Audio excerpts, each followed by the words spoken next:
Alright, this campaign diary is going to be a little bit different from the last two. This is for a number of reasons that I'll go into very shortly. I'll just go into right now.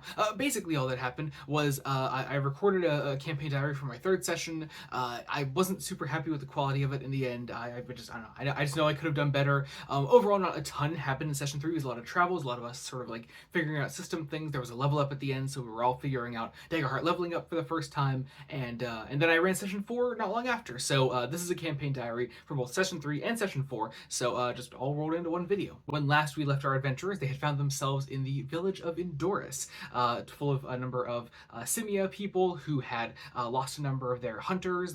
Most of their men had been taken from them somehow, or had left for some reason. No one in the village knows why, but there are a number of sneaking suspicions, and our players are going to go to the city of Prasnia to find out why, and how, and where, and when, and what. They're going to figure out all these questions, and probably then some. At the start of this session, my players decided to spend some time sort of like getting their things together, saying farewell to a number of the Simia in Indorus before heading on their way. It is 5 days to Prasnia, and so they are going to take those next couple days to travel there. They wanted to get out as soon as possible because, as I previously mentioned, winter is coming, and this small village will not be able to survive without a number of their hunters to sort of like keep them safe. So the party is going to head out to Prasnia. They say farewell to Daso, who they met last session, and her son Komar, and then they headed out on their way. Nothing too much here. There's some really nice roleplay going on with the party, and I really like what my players are doing with it. Hi, Abby. Abby, I'm trying to record. I know you want to talk about Daggerheart as well. Hello.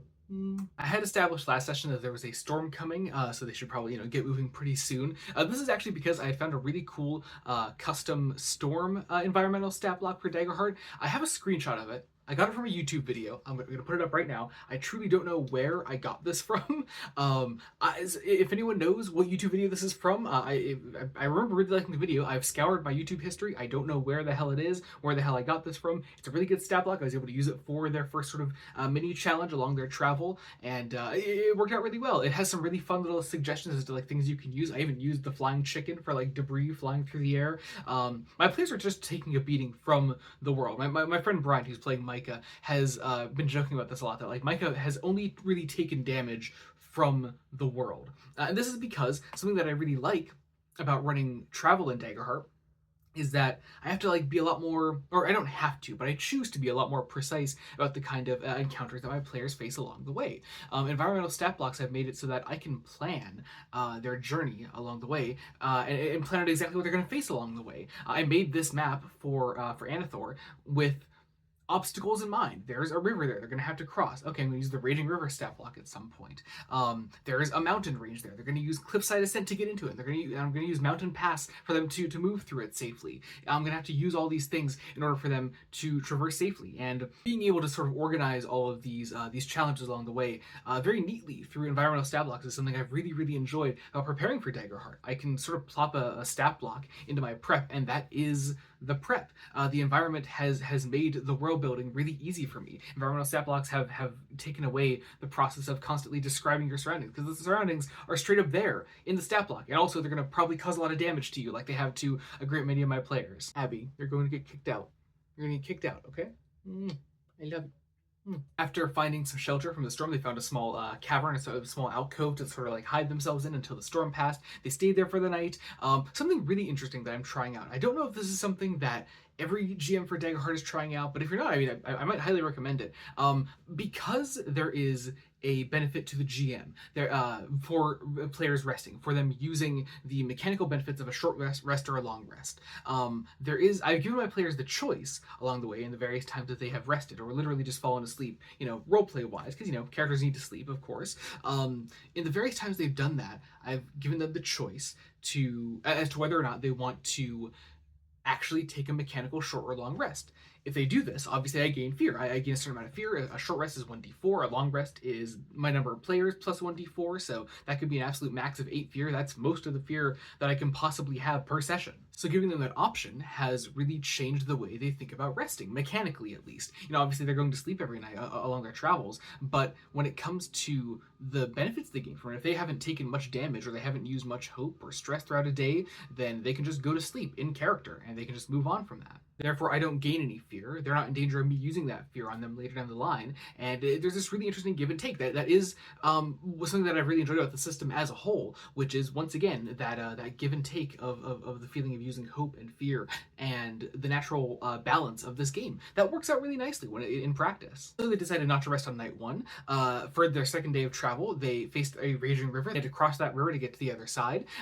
Thankfully, nobody really fell in this time, but I was able to employ the fear ability in the Raging River stat block to summon a glass snake out of the river to attack them. So there's there's a more dynamic element to that fight. They took enough of a beating from it to actually warrant actually resting on their second night of travel, and the second night of travel was actually where we ended that session number 3. You see what I mean? Not a ton happened during session 3, but we did get to level up, and so a lot of my players took extra domain cards. They I don't think any of them are multi-classing. I don't think that's ever going to really be a possibility throughout this campaign. They're all very new to the system. I'm very new to the system. None of us are really going to try to play around with multi-classing or anything, at least for now.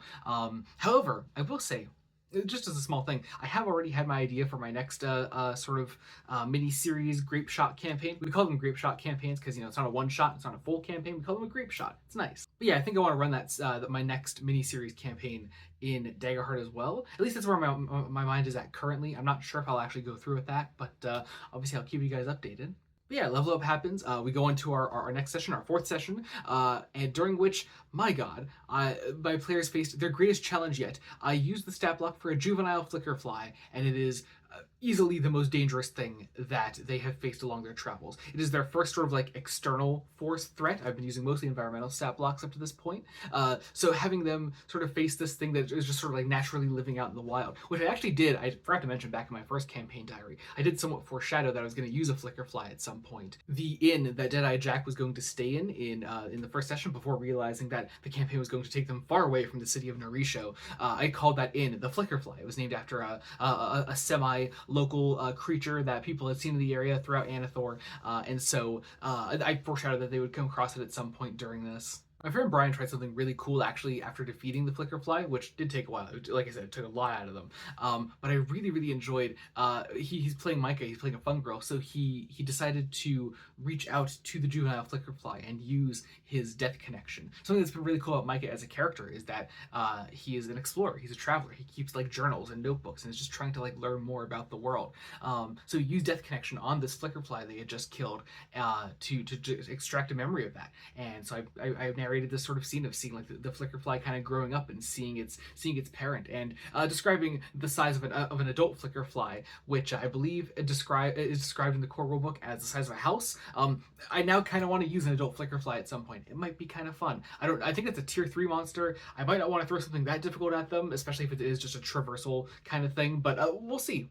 I am also kind of hoping this campaign goes on long enough that I can start using some things from the new expansion Hope and Fear eventually. If that comes out beforehand, I mean, hell, I may just expand the campaign because I really want to use some of the new things that are available in that book. Just mostly new monster stat blocks, new environmental stat blocks. I'm looking forward to just cracking into all of those and tossing those into my game as soon as I possibly can. I'm having a hard time remembering now. I don't know if they did take a short or long rest after that 3rd day of travel. I feel like they might have, because I remember the Flickerfly fight being very, very difficult for them. So I think they did take a proper rest then. Or no, I remember what it was. They actually pushed on a little further, and they did their. I used the cliffside ascent stat block to begin getting into the mountain range. That will eventually lead them to Prasnia. So I was able to use that. They pushed on a little further, so they took a little extra damage from a couple of not great rolls throughout that cliffside ascent, and they did rest after that. I think after that I was actually getting pretty high on my fear count, and so my players, in an act of defiance, said, well, we can just kind of safely rest the next night, and he's almost at max anyways, so no matter what we do, he's going to gain max, so we may as well just safely rest after our 4th night of travel, which I did take them through a mountain pass then. There was an avalanche. You know how it is. I did debate throwing the 2 giant eagles from the eagle's nest that is part of the mountain pass stat block. I decided against it in the moment because I thought it was kind of more fun to run run a kind of skill check kind of thing for like group roles as they were sort of going through it. I ran it more as like a stationary thing rather than a fear ability when it came to the mountain pass, as to being like, oh, the nest is there, you see the nest, because they scouted ahead. My brother, who plays Jay, actually used his floating eye domain card to sort of scout ahead with that. I thought that was a very cool use of that. I really enjoyed that.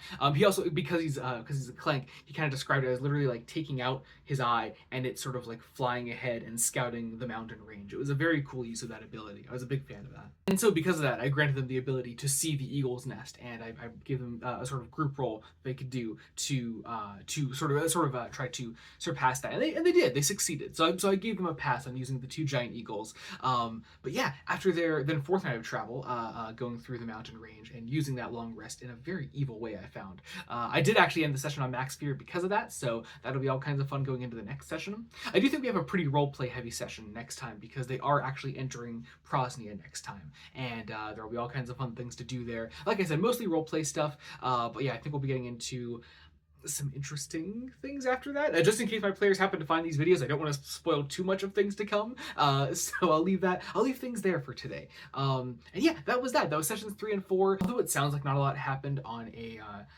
just purely in the things they accomplished, they did a lot of travel. It was a really cool 2 sessions in a row for us sort of discovering aspects of the system that we really enjoyed. We had a really great time running a number of these encounters along the way. Environmental stat blocks I cannot sing the praises of enough.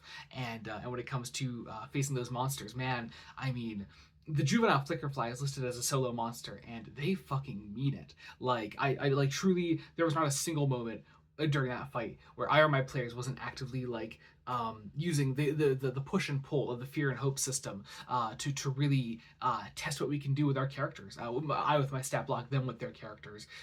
It was a great time. I really enjoyed these 2 sessions.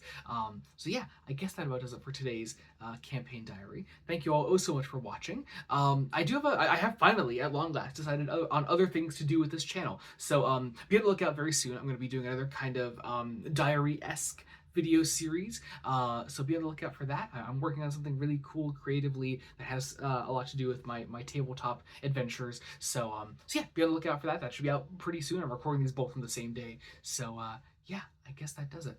Thanks so much for watching. Be sure to hit subscribe down below. Any and all support is greatly appreciated. Comment on the video, like the video, share it around if you can, and I guess I'll see you next time.